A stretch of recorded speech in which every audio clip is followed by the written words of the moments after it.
Orët e fundit, rrjetet sociale dhe bisedat publike janë mbushur me një pyetje që po qarkullon gjithnjë e më shumë. A ka një përçarje mes dy emrave më të komentuar të momentit? Pas deklaratave të drejtpërdrejta të Grida Dumës në emisionin Top Story, vëmendja është zhvendosur te një lëvizje e heshtur, por shumë e komentuar në rrjetet sociale. Bëhet fjalë për faktin se Grida Duma nuk e ndjek më Ervin Salianin në Instagram.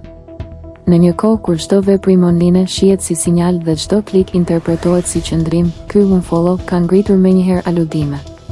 Për shumë ndjekës, ky veprim nuk duket as pak i rastësishëm dhe ka hapur diskutime për një ftoje të mundshme të raporteve. A kemi të bëjmë me një distancim politik? Një keqkuptim personal? Apo thjesht një vendim privat që po lexohet më shumë se ç'duhet? Fakti që asnjëri prej tyre nuk ka reaguar publikisht, vetëm sa e rrit kurreshtjen dhe ushqen spekulimet.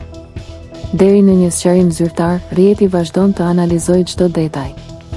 Një gjë është e qartë, një veprim i vogël në Instagram mjaftoi për të ndezur debat dhe për ta kthyer këtë histori në temë të nxehtë.